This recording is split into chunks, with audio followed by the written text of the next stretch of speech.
I would like to request our guest of honor, Mr.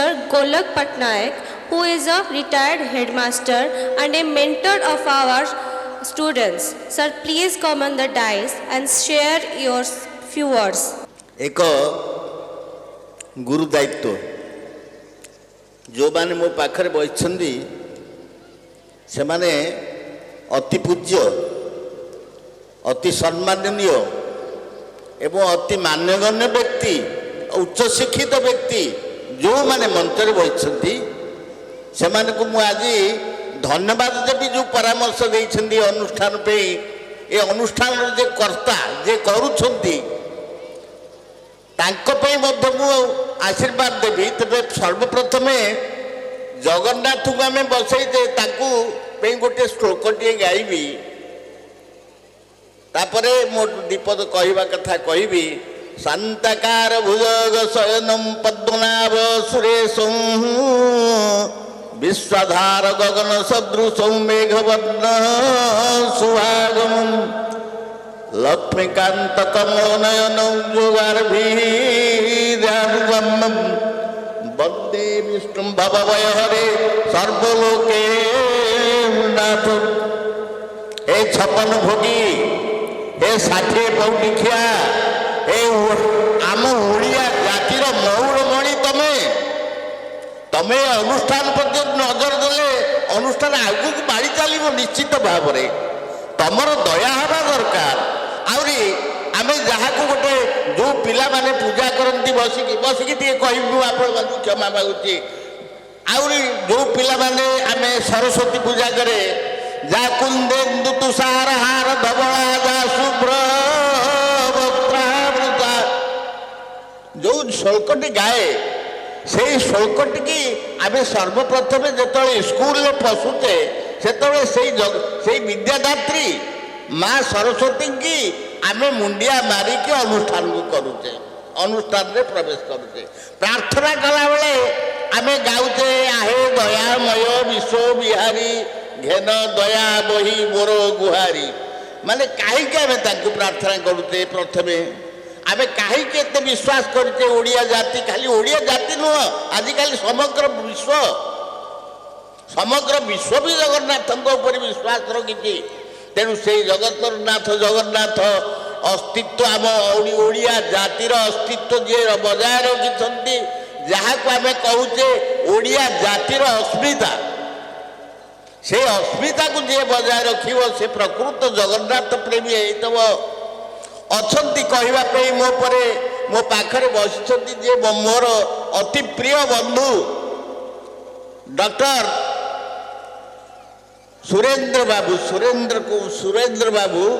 Surendra दास सुरेंद्र कुमार दास से तो माने आपण माने बोधे घरे घरे परिचित होइथिबा समग्र बाणपुर नुह समग्र ब्रह्मपुर टू धरिकी खोर्धा पर्यंत भुवनेश्वर पर्यंत जहाँ को देखिए समस्ते खाली बुटू बाबू ना कहले भल हो रोग यहाँ निश्चित कथा आप निश्चय अनुभव करते मु अनुभव करी मु लोकों शुणी एबे भी लोकों पाखरे मु अनुभव करुँच लोक केते प्रशंसा करते तेणु तांकर भी आशीर्वाद आवश्यकता रही ए अनुष्ठान प्रति आशीर्वाद थाऊ भल अनुष्ठान टे करने मोर बंधुगण मोर बोहू माने मोर नाती नातुणी माने बोधे ए नातुणी बोहू भी अनेक जेहेतु मु बयसर चरम सीमार पहुँची 87-88 वर्ष पहुँचा बयस पहुँचा मंच उपर बसबार बोधे ए अंचल कहार ताकत नाला मत किंतु यही माने यही जो बंधु माने बसी मंच उपर मत से साहस दे से साहस मु मंच उपरको आसूँ मंच उपर दीपद कथा कहूँ ओडिया अस्मिता कथा कहबी आम कुआड़े कौन करवा आज जदि ये अधिकांश पिला समस्ते इंग्लीश पाठ पढ़ापी राजी आपण मैंने जाथे आम पाठ जो पढ़ुलु गमारिंडारू यू चली चलिकी जाऊलु ये रास्ता घाट कि नाला तोरसिंह नई पार होइके चलिकी जाऊलु सप्तम श्रेणी पढ़ापी अष्टम श्रेणी पढ़ापी एठी पंचम श्रेणी पर्यंत होता आउ किसी स्कूल नाला तेणु आम चली चलिकी बाड़पुर सबुद जाऊलु सड़क नाला बिरी हुड़ा କାଦୁଅ ଏତେ କାଦୁଅରେ ପଶିକି ଗୋଟେ ଗାମୁଛା ଦେଇକି ତୋର ସିକି ନଈ ପାସ୍ କରିକି ଯାଉଥିଲୁ ଗାମୁଛା ବଦଳିକି ଏଠି ପାଠ ପଢ଼ିବା ପାଇଁ।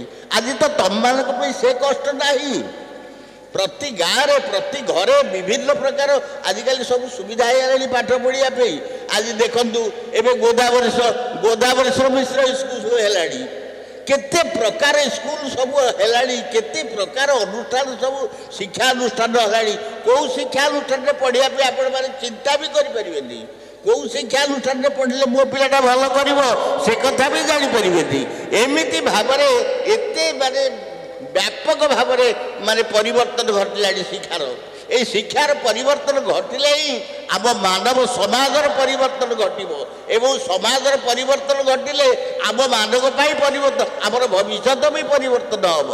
ଦେଖନ୍ତୁ ଗୋଟେ କଥା ଆମେ ଜାଣିବା ଦରକାର ଯେ ଓଡ଼ିଆରେ ଏବେ ଅନେକ ପିଲା ମୋ ଆଖି ଆଗରେ ବସିଛନ୍ତି ଯେଉଁମାନେ କହିପାରିବେନି ମଧ୍ୟ ଏଇ ଯେଉଁ ଓଡ଼ିଆରେ ଅ ଆଠୁ ଆରମ୍ଭ କରିକି କେତୁଟା ଅକ୍ଷର ବି ଅଧିକାଂଶ ଭାବନ୍ତୁ ଆପଣମାନେ, ମୁଁ ଯେଉଁ ପ୍ରଶ୍ନଟା ପଚାରୁଛି କେହି ବି କହିପାରିବେନି କେତୁଟା ଅକ୍ଷର, କିନ୍ତୁ ଇଂଲିଶରେ କେତୁଟା ଅକ୍ଷର କହିଲେ ପ୍ରାୟ ଅଧିକାଂଶ କହିଦେବେ 26ଟା ଅକ୍ଷର। ଓଡ଼ିଆରେ କେତେଟା ଅକ୍ଷର କହିଲେ ଅ ଆଠୁ ଅ ଆ ହର୍ଷେଇ ଦୀର୍ଘେଇଠୁ ଆରମ୍ଭ କରିକି ସେ ପଢ଼ି ପଢ଼ି ପଢ଼ି ପଢ଼ି ପଢ଼ି ପଢ଼ି ବୋଧେ କହିବେ କାହାର ଠିକ୍ ହେଇପାରେ କାହାର ଠିକ୍ ନ ହେଇପାରେ। ଓଡ଼ିଆ ଉପରେ ଆଉ ଆଗ୍ରହ ନାହିଁ। ତେଣୁ ଓଡ଼ିଆ ଜାତି, ଆମେ ଓଡ଼ିଶାର ଜାତି, ଆମ ପିଲାକୁ ଭଲ ମଣିଷ କରିବା ପାଇଁ ଆବଶ୍ୟକତା ପଡ଼ିଲେ ଆମେ ଇଂଲିଶ ପଢ଼େଇବା, ଭଲ ମଣିଷ କରିବା। ଖାଲି ଇଂଲିଶ ପଢ଼ିଲେ ଭଲ ହେଇଯିବ ତା ନୁହଁ।